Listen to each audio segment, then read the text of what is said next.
जय श्री कृष्णा। राधे राधे। भगतजनों, आज हम सब श्रीमद् भगवद गीता के 11वें अध्याय का महात्म्य सुनेंगे। सर्वप्रथम भगवान का स्मरण करते हुए सब बोलिए श्री राधा कृष्णाभ्याम नमो नमः।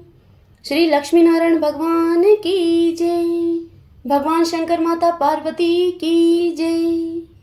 यह कथा आप सब पद्म पुराण से सुन रहे हैं। देवी पार्वती से श्री महादेव जी कहते हैं, हे प्रिय, गीता के वर्णन से संबंध रखने वाली कथा एवं विश्व रूप अध्याय के पावन महात्म्य को श्रवण करो। अब विशाल नेत्रों वाली हे पार्वती, इस अध्याय के महात्म्य का पूरा वर्णन नहीं किया जा सकता। इसके संबंध में सहस्त्रों कथाएं हैं। उनमें से एक यहाँ कही जाती है।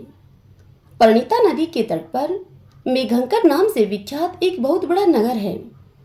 उसके प्राकार और गोपुर बहुत ऊंचे हैं। वहां बहुत बड़ी बड़ी विश्रामशालाएं हैं जिसमें सोने के खंभे शोभा दे रहे हैं। उस नगर में श्रीमान सुखी, शांत, सदाचारी तथा जितेंद्रिय मनुष्यों का निवास है। वहां हाथ में शारंग नामक धनुष धारण करने वाले जगदीश्वर भगवान विष्णु विराजमान हैं। वे परब्रह्मा के साकार स्वरूप हैं। संसार के नेत्रों को जीवन प्रदान करने वाले हैं। उनका गौरवपूर्ण श्री विग्रह भगवती लक्ष्मी के नेत्र कमलों के द्वारा पूजित होता है। भगवान की वह झांकी वामन अवतार की है। मेघ के समान उनका श्याम वर्ण तथा कोमल आकृति है। वक्ष स्थल पर श्रीवत्स का चिन्ह शोभा पाता है। वे कमल और वनमाला से विभूषित हैं। अनेक प्रकार के आभूषणों से सुशोभित होकर भगवान वामन रतन युक्त समुद्र के सदृश जान पड़ते हैं। पीतांबर से उनके श्याम विग्रह की कांति ऐसी प्रतीत होती है मानो चमकती हुई बिजली से घिरा हुआ निस्कंद मेघ शोभा पा रहा हो। उन भगवान वामन का दर्शन करके जीव जन्म एवं संसार के बंधन से मुक्त हो जाता है। उस नगर में मेखला नामक एक महान तीर्थ है जिसमें स्नान करके मनुष्य शाश्वत वैकुंठ धाम को प्राप्त होता है। वहां जगत के स्वामी करुणासागर भगवान नरसिंह का दर्शन करने से मनुष्य 7 जन्मों के किए हुए घोर पाप से छुटकारा पा जाता है। जो मनुष्य मेखला में गणेश जी का दर्शन करता है वह सदा दुस्तर विघ्नों के भी पार हो जाता है। उसी मेघंकर नगर में कोई श्रेष्ठ ब्राह्मण थे जो ब्रह्मचार्य परायण, ममता और अहंकार से रहित, वेद शास्त्रों में प्रवीण, जितेंद्रिय तथा भगवान वासुदेव के शरणागत थे।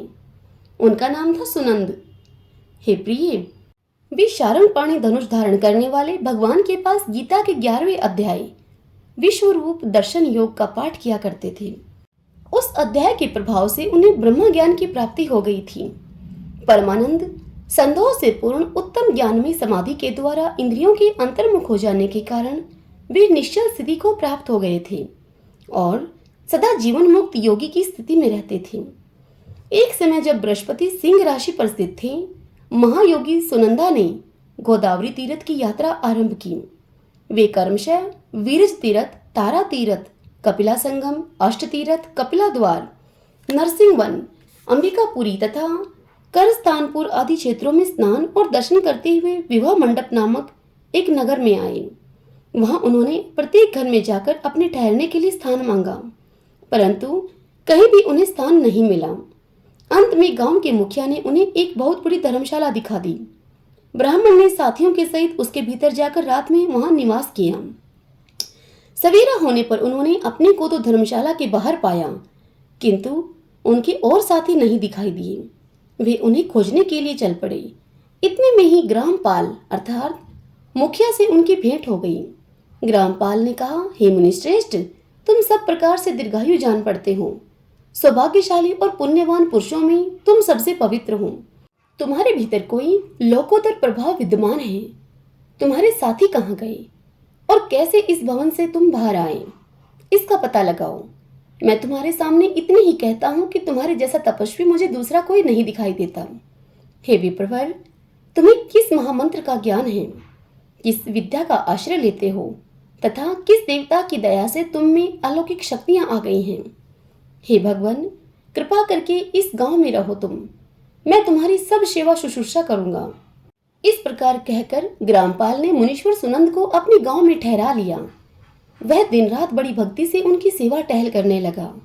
जब 7-8 दिन बीत गए तब एक दिन प्रातःकाल आकर वह बहुत दुखी होकर महात्मा के सामने रोने लगा और बोला, हाय, आज रात में राक्षस ने मुझ भाग्यहीन के बेटे को चबा लिया है। मेरा पुत्र बड़ा ही गुणवान और भक्तिमान था। ग्रामपाल के इस प्रकार कहने पर योगी सुनंद ने पूछा, कहाँ है वह राक्षस और किस प्रकार उसने तुम्हारे पुत्र का भक्षण किया है? तब ग्रामपाल बोला, हे ब्राह्मण, इस नगर में एक बड़ा भयंकर नरभक्षी राक्षस रहता है। वह प्रतिदिन आकर इस नगर के मनुष्यों को खा लिया करता था। तब एक दिन समस्त नगरवासियों ने मिलकर उससे प्रार्थना की कि राक्षस, तुम हम सब लोगों की रक्षा करो, हम तुम्हारे लिए भोजन की व्यवस्था किए देते हैं।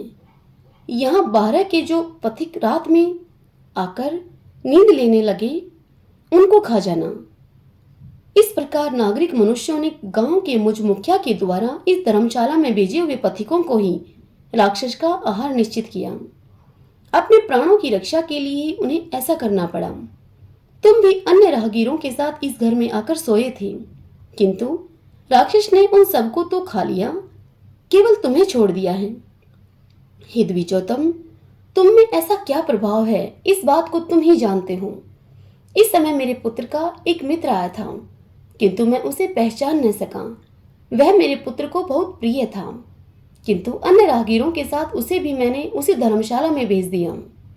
मेरे पुत्र ने जब सुना कि मेरा मित्र भी उसी में प्रवेश कर गया है, तब वह उसे वहां से ले आने के लिए गया, परंतु राक्षस ने उसे भी खा लिया।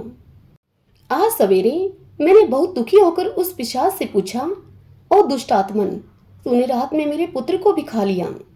तुम्हारे पेट में पड़ा हुआ मेरा पुत्र जिससे जीवित हो सके, ऐसा कोई उपाय यदि हो तो मुझे बताओ। तब उस राक्षस ने कहा कि हे ग्रामपाल, धर्मशाला के भीतर घुसे हुए तुम्हारे पुत्र को न जानने के कारण मैंने भक्षण किया है। अन्य पथिकों के साथ तुम्हारा पुत्र भी अनजाने में ही मेरा ग्रास बन गया है। वह मेरे उदर में जिस प्रकार जीवित और रक्षित रह सकता है, वह उपाय स्वयं विधाता ने ही कर दिया है। जो ब्राह्मण सदा गीता के 11वें अध्याय का पाठ करता हो, उसके प्रभाव से मेरी मुक्ति होगी और मेरे हुओं को पुनः जीवन प्राप्त होगा। यहाँ कोई ब्राह्मण रहते हैं जिनको मैंने एक दिन धर्मशाला से बाहर कर दिया था। वे निरंतर गीता के 11वें अध्याय का जप किया करते हैं। इस अध्याय के मंत्र से 7 बार अभिमंत्रित करके यदि वे मेरे ऊपर जल का छिटा दें तो निसंदेह मेरा शाप से उद्धार हो जाएगा। इस प्रकार उस राक्षस का संदेश पाकर मैं तुम्हारे निकट आया हूँ। तब उस ब्राह्मण ने पूछा, हे ग्रामपाल, जो रात में सोए हुए मनुष्यों को खाता है, वह प्राणी किस पाप से राक्षस हुआ है? तब ग्रामपाल बोला, हे ब्राह्मण, पहले इस गांव में कोई किसान ब्राह्मण रहता था। एक दिन वह अघानी के खेत की क्यारियों की रक्षा करने में लगा था। वहां से थोड़ी ही दूर पर एक बहुत बड़ा गिद्ध किसी राही को मारकर खा रहा था। उसी समय एक तपस्वी कहीं से आ निकले, जो उस राही को बचाने के लिए दूर से ही दया दिखाते आ रहे थे। गिद्ध उस राही को खाकर आकाश में उड़ गया।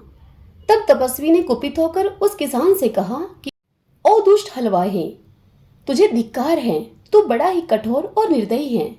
दूसरों की रक्षा से मुंह मोड़कर केवल पेट पालने के धंधे में लगा है। तेरा जीवन नष्ट प्राय है। अरे जो चोर, दाढ़ वाले जीव, सर्प, शत्रु, अग्नि, विष, जल, गिद्ध, राक्षस, भूत तथा बेताल आदि के द्वारा घायल हुए मनुष्यों की शक्ति होते हुए भी उपेक्षा करता है, वह उनके वध का फल पाता है। जो शक्तिशाली होकर भी चोर आदि के चंगुल में फंसे हुए ब्राह्मण को छुड़ाने की चेष्टा नहीं करता, वह घोर नरक में पड़ता है और पुनः भेड़िए की योनि में जन्म लेता है।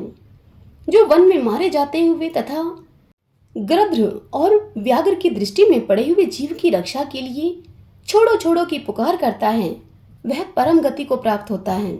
जो मनुष्य गौओं की रक्षा के लिए व्याघ्र से, भील तथा दुष्ट राजाओं के हाथ से मारे जाते हैं, वे भगवान विष्णु के उस परम पद को पाते हैं, जो योगियों के लिए भी दुर्लभ है। सहस्त्र अश्वमेध और 100 वाजपेयी यज्ञ मिलकर शरणागत रक्षा की 16वीं कला के बराबर भी नहीं हो सकते। दीन और भयभीत जीव की उपेक्षा करने से पुण्यवान पुरुष भी समय आने पर कुंभीपाक नामक नरक में पकाया जाता है। तूने दुष्ट गिद्ध के द्वारा खाए जाते हुए राहगीर को देखकर उसे बचाने में समर्थ होते हुए भी उसकी रक्षा नहीं की। इससे तू निर्दयी जान पड़ता है। अतः तू राक्षस हो जा। तब हलवाहा बोला, महात्मन, यहाँ मैं उपस्थित अवश्य था, किंतु मेरे नेत्र खेती की रक्षा करने में लगे थे। अतः पास होने पर भी गिद्ध के द्वारा मारे जाते हुए इस मनुष्य को मैं नहीं जान सका। अतः मुझ दिन पर आपको अनुग्रह करना चाहिए।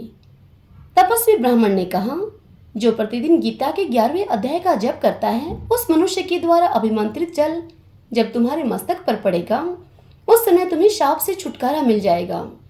इस प्रकार कहकर तपस्वी ब्राह्मण वहां से चले गए और वह हलवाहा राक्षस बन गया।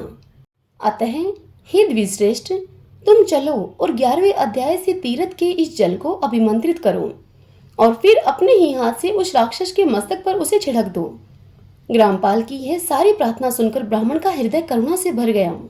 वे बहुत अच्छा कहकर उसके साथ राक्षस के निकट गए। वे ब्राह्मण योगी थे। उन्होंने विश्व रूप दर्शन नामक 11वें अध्याय से जल अभिमंत्रित करके उस राक्षस के मस्तक पर डाला। गीता के अध्याय के प्रभाव से वह शाप मुक्त हो गया। उसने राक्षस देह का परित्याग करके चतुर्भुज रूप धारण कर लिया तथा उसने जिन सहस्त्र पथिकों का भक्षण किया था, वे भी शंख, चक्र एवं गदा धारण किए हुए चतुर्भुज रूप हो गए। तत्पश्चात वे सभी विमान पर आरूढ़ हुए। इतने में ही ग्रामपाल ने राक्षस से कहा, हे निशाचर, मेरा पुत्र कौन है, उसे दिखाओ।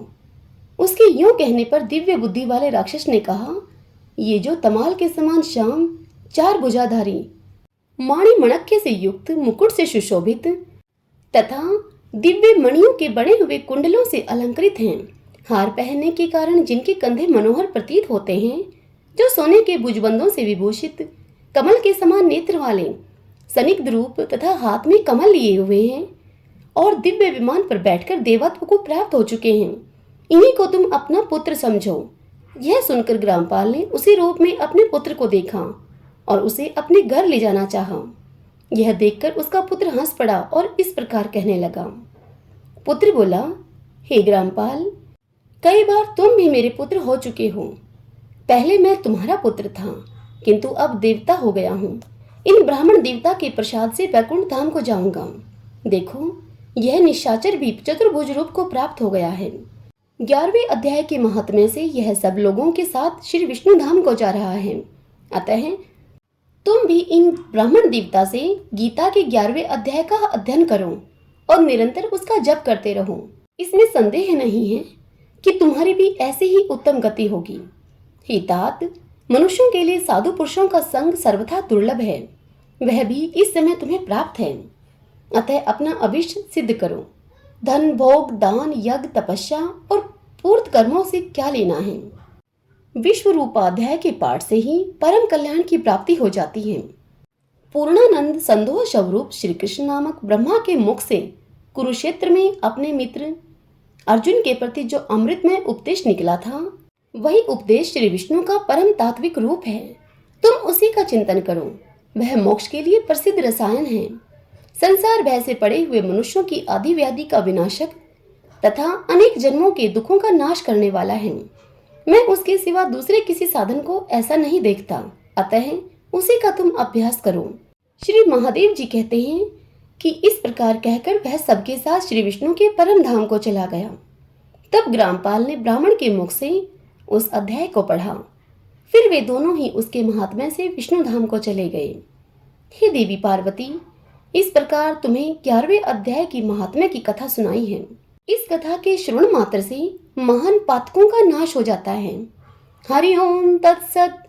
ओम श्री राधा कृष्णाभ्याम नमो नमः। भगवान शंकर माता पार्वती की जय।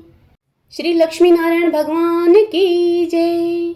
यदि आपको यह कथा पसंद आई हो तो आप इस वीडियो को लाइक करें और कमेंट बॉक्स में जय श्री कृष्णा लिखें और अपने अपनों के साथ इसे शेयर करके पुण्य कमाएं। ज्ञान बांटने से बढ़ता है, इसलिए इस ज्ञान को आप दूसरों तक पहुंचाएं। जय श्री कृष्णा। राधे राधे।